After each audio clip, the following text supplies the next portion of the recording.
Okie dokie, layer 4 of the SAKTK Iceberg. Yeah, we're almost done with this thing, just 2 more layers to go. And just like the last 2 videos, not going to waste any time at all. I'm really excited to get into this layer. There's a lot of really cool obscure stuff here, so yeah, let's just get right into it then.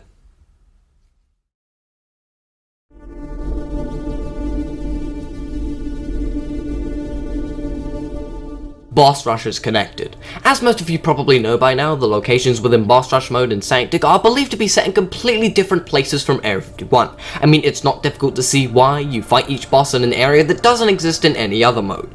Or do you? Well, eagle-eyed players soon noticed that shortly after Kraken made his debut into the game, a mysterious locked door appeared near the AWP location and the newly expanded sewer area within Classic, Killer, Juggernaut, and Endless Survival modes. This mysterious locked door could not be opened by any means, and what do you know, it lined up perfectly in appearance to the Kraken door that also appeared within Boss Rush mode. Now obviously looking or glitching behind this door within each of the modes by using shift lock wouldn't reveal anything. No, in fact it was just a deep pit to the empty void. But even if the areas aren't physically connected in-game, that doesn't stop the idea of them being connected, at least in terms of the lore. Even if nothing has been confirmed by Homer or any of the developers, I think that the theory of this door being the entrance to the Kraken boss fight room is very much intended. I mean, even the size of the room seems to line up perfectly with the room proportions of the out-of-bounds area behind the door in Classic mode. There's no way this is a coincidence. Although even if Kraken is connected to the other modes in some way, so far there hasn't been any rooms that I've come across within Area 51 that may lead into the Aberrations area, as the door that appears before that boss fight isn't present within any of the other modes. But it's certainly possible that some type of connection for her will get added into the future. Sonic.exe death glitch. Now we've talked about a few glitches on this iceberg already. The Killer Mutant glitch, the Jason's Chainsaw glitch, and there is still more to talk about later, but this one I feel is a little less known than the others, and while it doesn't really have an official name, I mean none of the glitches in SAKTK have a name really, I like to dub this one the Sonic.exe death glitch, and it was present in the game for a short time during early 2019. This glitch would involve the killer's Sonic.exe's body parts for whatever reason not disappearing properly in both Classic and Killer mode, and they would just lay there on the ground forever until the server got reset. For some context, whenever a killer dies nowadays within SAKTK, their body parts disappear shortly thereafter, which is done to remove lag of course. Now as far as I know, I'm actually the only person in SAKTK ever who's actually caught this glitch on camera, you know, uploaded it to YouTube. And that's probably because it was only in the game for a couple of mere days before it was eventually patched by Homer. Makes you wonder how many other SAKTK glitches were out in the game at one point, but no one bothered to, you know, record them. Although the memories I have of this glitch are vague, I can remember this bug being an absolute headache in Killer mode servers, as the bodies caused a ton of lag when you got near a large number of them. But yeah, just another cool glitch in SAKTK's history I suppose. Nothing super special.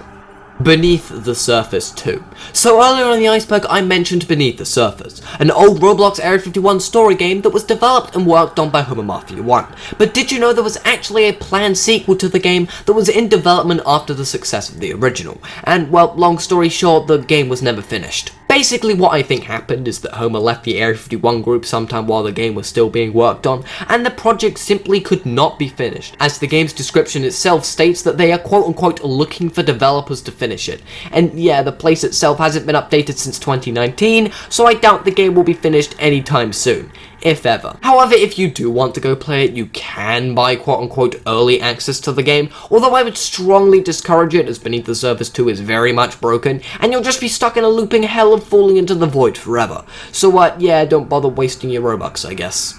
Game teleporters. One of SAKTK's lesser known remove mechanics. Game teleporters were a feature within older versions of the game, which, like the name implies, teleported you to other games created and developed by Homer, such as Beneath the Surface, Escape Area 51, Humans vs. Zombies, among others. You can even find the decals that were used for these game teleporters still in Homer Mafia 1's inventory today, which is pretty cool. The screenshots and pictures I do have aren't the best quality unfortunately, as there aren't many videos I can find left on YouTube that show these quote-unquote game teleporters still in action, as they were removed sometime during early 2017. But yeah, although they did offer the option to instantly teleport to Homer's other games because, you know, looking up the places on Roblox search is overrated, I think you can see why they were removed, and I doubt we'll ever see them again.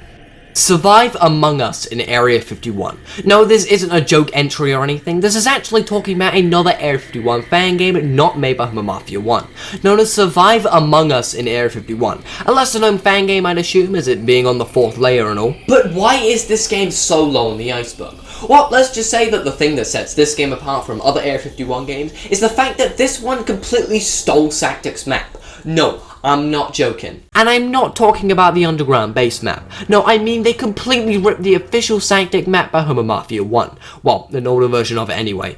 Even as the old sewers. Don't believe me? Well, how about the fact that all of the fan art is present in the exact same spot as the main game? In fact, it shouldn't be present here at all. And both the prison area and the teleporter room are here, which were both made by Homer Mafia 1 himself. Yeah, they just ripped the whole map by using a game-stealing exploit or something. It's pretty scummy if you ask me. Although thankfully Survive Among Us in Area 51 is very dead nowadays with an awful like to dislike ratio, this wasn't always the case, and at one point it was infamous for having completely botted servers which eventually got its player count to surpass SAKTK's player count.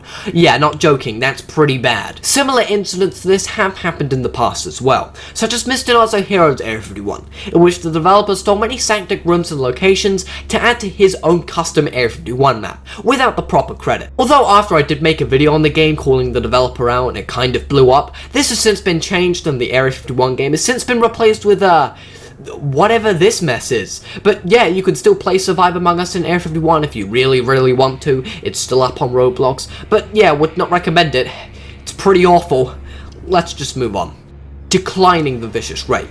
Like we mentioned on the iceberg earlier, the Vicious Wraith was an NPC that was introduced within the Halloween update of 2022, along with a quest and badge reward that was removed once the event ended. Of course, to attain the said quest, you just need to accept his challenge, but what if you decline the Vicious Wraith instead? What would happen? Well, curious players got more than they bargained for, as upon declining the Vicious Wraith's quest, they would be teleported to the previously mentioned Round 666 Easter egg, except in this instance, were given no points to buy guns or doors with whatsoever. So yeah, you can imagine it was basically just an instant death as soon as you declined. I think this mini Easter egg within the SAKTK Halloween update was a pretty inventive way to troll players who went around looking for secrets. Of course, you could just go straight back to the game and accept his quest, but I don't know, I hope Homer does something like this again in the future. It was a pretty funny thing to watch. Zombie Bomb.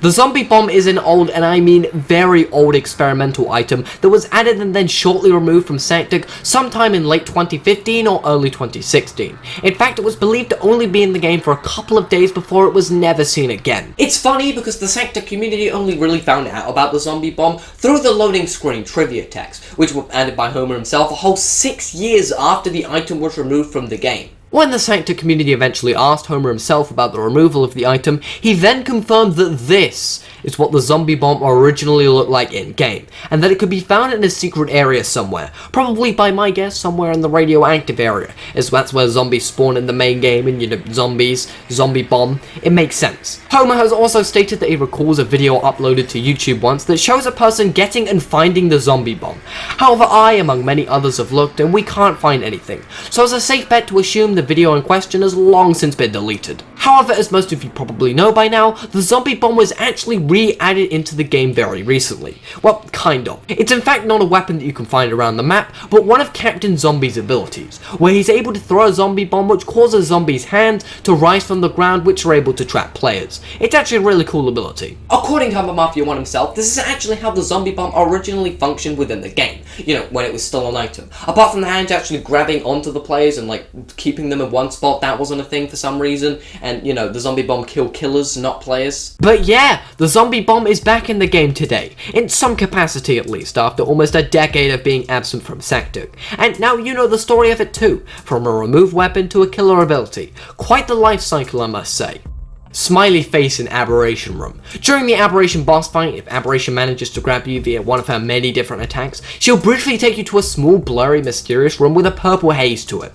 This small room has 3 corridors to it and 3 Corrupted One killers. The goal is of course to avoid the Corrupted Ones for a certain amount of time until Aberration brings you back to the main boss fight room, and you can continue from there. Now I think the purpose of this room is pretty obvious. It's supposed to be a little fun minigame side challenge thingy, you know, to distract yourself from the main Aberration boss fight. But if you actually take the time to look around this location, you might find something a little strange. Above each of these hallways and these corridors, if you squint hard enough, you can make out a very small red smiley face. Although it's much easier to see this while spectating, I don't think there's much more to this entry other than it being a neat little Easter egg. The Seeb incident. Alright, so this entry is going to get pretty messy with the information I currently have, but I'll try my best to explain everything as best I can since people kept asking for me to put this entry on the iceberg. Now earlier in the video, of course, we mentioned Seeb, the first ever SAKTK player to reach 1 million kills within classic mode, and he even had an entire custom in-game event themed around this achievement, which Homo Mafia 1 set up for him. However, unfortunately, all of this positivity that Seeb brought to the SAKTK game would be short-lived, as let's just say after the event was over, Seeb started taking a disliking to a lot of the members within the SAKTK community, for seemingly no reason. This whole drama began on the evening of March the 3rd, 2023, when Seeb reported to the SAKTK staff that the SAKTK developers, both Hexavilius and Mike, were planning to quote-unquote nuke the server. This was due to disagreements about certain staff permissions with the server owner Warbird, and they wanted to get revenge. Thanks to Seeb, this nuke was prevented. Hex and Mike were originally banned from the SAKTK server, however were quickly unbanned, and along with Warbird, all three of them came to an agreement about the previously mentioned staff permissions issue. And that's where the story could have ended. Seeb had stopped the destruction of the entire SAKTK Discord, and the rest of the server members and admins praised him for doing the right thing, and he definitely did do the right thing. However, the very next day, Seeb was demoted from his admin status for an undisclosed reason, as he proved to Subatomic Sam and the rest of the moderator team that he was unfit to be a member of staff. This angered Seeb immensely and caused him a great deal of distress, which eventually led him to taking the same path that both Hexavilius and Mike previously attempted by trying to nuke the server. Seeb, not being the sharpest tool in the shed though, informed other members of the community, who will remain nameless, of his plans. However, while Seeb believed that they were his allies, these members immediately reported Seeb's plan to the rest of the SAKTK Discord mod team, which then got him banned. And that's all of the confirmed facts we have on the Seeb incident so far. But that's not where our story ends. But everything I'm about to talk about is still in speculation, nothing is truly confirmed, so take everything I'm about to say with a grain of salt. But I thought it was worth bringing up because, well, it may or may not be true. Shortly after Seeb was banned from the server though, Mike along with several other SAKTK Discord staff members were getting notifications from their inbox stating that both their Roblox and Google account passwords were suddenly being changed, indicating a possible breach by an unknown attacker. Of course the blame was put on Seeb. I mean, all of this only happened after Seeb was banned and his nuke on the server was unsuccessful, but again, like I just said, this is all speculation. A theory that I've seen being tossed around is that the breaches were a result of something else entirely. It's certainly possible, and Seeb himself has responded to the allegations saying that he was apparently framed by somebody else, but until we get a definitive statement from him or whoever did this, nothing is truly confirmed. There are many people within the SAKTK community who now have a negative opinion on Seeb. Even before the drama, he was disliked by a lot of the community for just being annoying. If you want my opinion on it, well, I think it's best to remain neutral in a situation like this. And while I did unfriend Seeb myself amidst all this chaos, I want to let him know that I have nothing personal against him, and it was merely a precaution on my end. You know, I don't want to get hacked. I'd do the same if it was for any of my friends really. But for all of you watching right now, please do not go and attack Seeb or any of the SAKTK Discord moderator team. You can make up your own mind on the situation, of course. I just added this section into the iceberg to inform people about the drama, not to drag down Seeb's reputation. If I have any updates, I'll leave them in the pinned comment. Tips Game Pass. This entry refers to a removed Game Pass that was purchasable for 10 tickets in older versions of SAKTK, simply known as tips with the brackets, support my work. Although unlike other Game Passes within SAKTK at the time, this one didn't offer any content or value in-game, and was only there if people wanted to support Homo Mafia 1's work on the game. Although this isn't entirely true, as the Game Pass was eventually changed and rebranded into the Endless Survival Starter Game Pass we now know in the game today. So even players who did buy tips to support Homo Mafia 1's work out of sheer kindness were eventually rewarded. Area 51 companies. This refers to the fictional made-up companies which are canon within the SAKTK lore. What do I mean by this? Well, if you look around the surface area of the game in classic or killer mode and speak to some of the soldiers walking around the base, you'll find that the trucks that they build in the workshop are actually manufactured by specific companies. These companies are known as Rauk, Peak, Omega, and Apex respectively, and you could even find what appears to be their logos on each of the trucks representing each company, which I have some high quality versions of here. I don't think there's any deeper meaning to Area 51's companies besides these facts. I mean, you know, the developers probably just gave them a cool name, gave them a cool logo. I mean, the technology's got to come from somewhere, right? So, you know, they just made them up on the spot, I guess. They're just background elements. Sonic.exe jump scare, yet another one of SAKTK's many removed features, and as the name of this entry suggests, Sonic.exe actually used to have a jump scare or a pop-up, similarly to Slenderman's pop-up we have in the game today, and this is what it actually would have looked like. You might have seen this jump scare in other Roblox horror games before as well. I'm guessing the reason for its removal was probably because having a ton of jump scares within SAKTK might have been a bit distracting. I mean, the only pop-up we have left in the game today is Slenderman, because, well, it's Slenderman. And also Sonic's jump scare might have been removed because the killer itself was later changed to no longer be able to instantly kill the player, so it makes sense for both reasons. Killers were cloned. Like I mentioned on the iceberg earlier with the zombie enemy spawning in groups of 3, every other killer within classic and endless survival mode only spawns one of each, because, well, there can only be one of each killer in existence, right? Well, this wasn't actually always the case, and in older versions of the game, multiple versions of each of the killers in SAKTK would spawn in different parts of the map. What I mean by this is, let's say, for example, Ghostface. There'll be a Ghostface that spawns in the double doors area, there'll be a Ghostface that spawns in the Slender Cage, there'll be a Ghostface that spawns in the Sonic Room, and there'll be a Ghostface that spawns at the cargo area. You get it makes sense. Of course, this feature didn't stick around for long and it was removed in early 2016, and it's pretty obvious why. I mean, back then there were only like 4 different killers in the game, running around a huge map, so I guess Homer just decided to fill in the empty slots with clones of already existing killers until he could think of new ones to replace them. Yeah, imagine if this feature still existed in the game today, with like 5 Wendigos running around the base. Would not be fun at all.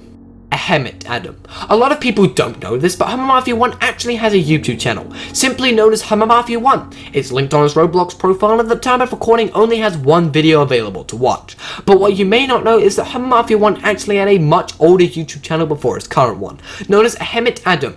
Hopefully I didn't butcher that name again. The reason why we know HummerMafia1 owns his account is due to a very old comment on Brett's 50 rounds video, in which he could be seen outright confirming that he is Homer, and also to add further evidence to the account being legitimate, there's also a space between both the sentence and the exclamation mark, which, if you don't know, is a trend commonly seen throughout Homer's punctuation all the time. It's even become a meme at this point. Now I know this one comment isn't damning evidence or anything, I get it, it's not, anyone can pretend to be anyone on the internet, but I don't know, I remember actually seeing videos on HummerMafia1's old YouTube channel, you know, like a Beneath the Surface walkthrough, I think a video on Beneath the Surface 2 as well, a couple videos on other Roblox horror games, and I think, if I remember correctly, a video on Escape from Area 51. Although I don't actually have any screenshots of these videos or no archives have been saved to my knowledge, I'm just going off of memory here, you'll just have to believe me, okay? But yeah, that's the story of HummerMafia1's old YouTube channel. It's still up today.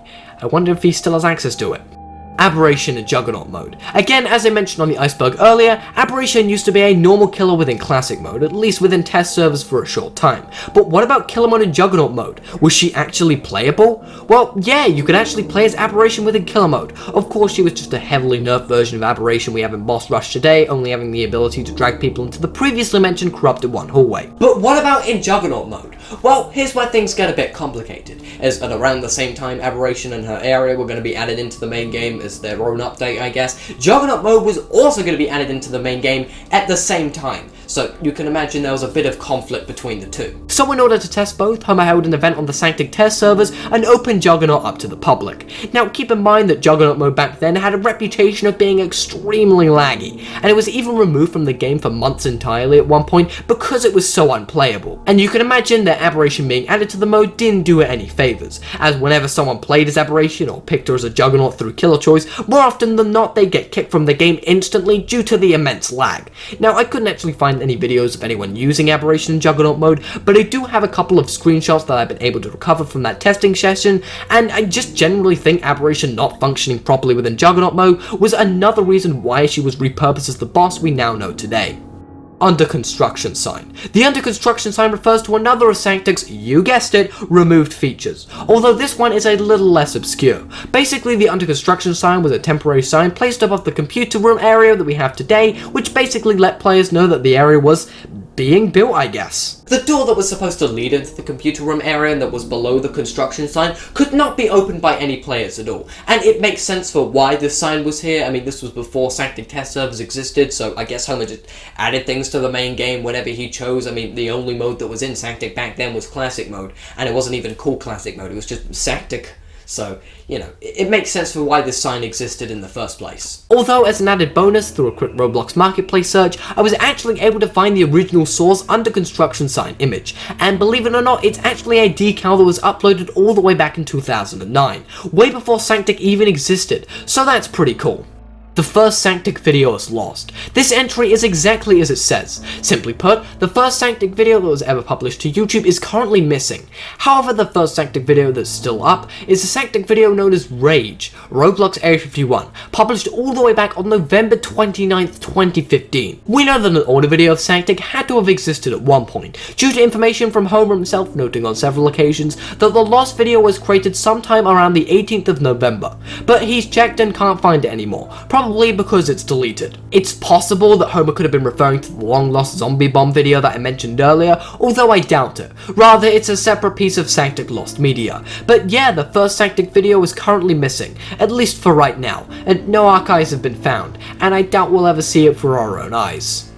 Admiru, much like the previously mentioned Ruslan, is another speedrunner that has held world records on multiple different Roblox games in the past. Quite a lot actually, one of them being SAKTK, and at the time of making this video he's second overall on the Kill House world records, behind Ruslan in fact. However, this speedrun in particular would be taken into question, as while Ruslan was watching the run, he noted something off with Admiru's frame rate, and watched it seemingly go up to 61 frames per second, which if you remember from my previous layer on the iceberg, Roblox caps your frames at 60, and using any Roblox FPS unlockers is against the rules, implying that Admiru had cheated on his Kill House run. However, I believe that this is in fact not true, and in Admiru's defense, I've actually had this glitch happen to myself a few times when I record videos without the FPS unlocker, and it's where visually the frames per second show up as 61 as opposed to 60. The frames still are at 60, it's just a bug of some sort. I don't know how it works. Thankfully, the speedrun.com moderators never actually took down Admiru's time since it was indeed proven to be legit, but yeah, just a short little SAKTK speedrunning story I wanted to share with all of you. SAKTK Discord deletion. Now, anyone who's been in the SAKTK Discord for a while will know the rocky history that the community has had, but for those unaware, the server has switched ownership many times, and I'm not going to point fingers or anything, but there has also been a lot of arguments within the community between certain groups. As an example, we briefly mentioned the conflict earlier between the developers and the moderators that sparked the whole Seeb incident. However, there was one admin who got so unbelievably fed up with the drama, conflict, and quote-unquote corruption within the server's moderation team that he decided to take action into his own hands, and that person would be none other than Mr. Holy. Now, before I go into the details of what went down, I must ask, please do not go and attack Mr. Holy. I mean, all of this drama happened over 2 years ago at this point, I think in 2021, so it's pointless to try and continue this conflict. Mr. Holy only really saw one way out of the situation, to stop all of the constant arguments within the server, and that was by absolutely nuking it. Holy started by deleting every channel on the server, wiping all messages before 2021 from existence. He then proceeded to ban almost every single member in the server that was below him in moderation ranking, which at the time was about 400 plus members. So yeah. Of course, Mr. Holy was promptly banned from SAKTK Discord after this incident, and eventually all of the channels were restored, and I think most of the server members were unbanned as well, but my god, was 2021 a fun time to be a part of the SAKTK community, let me tell you. Although Mr. Holy sadly did delete a lot of SAKTK history when he nuked the server, I don't necessarily hate him for it. I mean, it probably wasn't the right thing to do, but after speaking to him myself for this iceberg video, I could definitely see where he's coming from and what made him take this course of action. And no hate to the SAKTK staff team either. I mean, they were the ones who had to rebuild the entire server from the ground up, and I assume that wasn't an easy task. But yeah, again, all of this happened way back in 2021, so this incident has long been forgotten, and for good reason, I'd assume. And there we go, part 4 of the iceberg is done, wahoo, one more part to go. Apologies that the time frame between part 3 and part 4 was kind of large, you know, compared to the other parts, you know, it's kind of like 2 weeks. That's mostly because I had some stuff that went down, and I had to go deal with that, and I had to script the whole of part 4 and 5 while I was also recording editing part 3. So yeah, quite a lot of stuff on my hands, but yeah, you know, I'll do my usual thing. I'll just go, and I'll see you in part 5. Bye bye.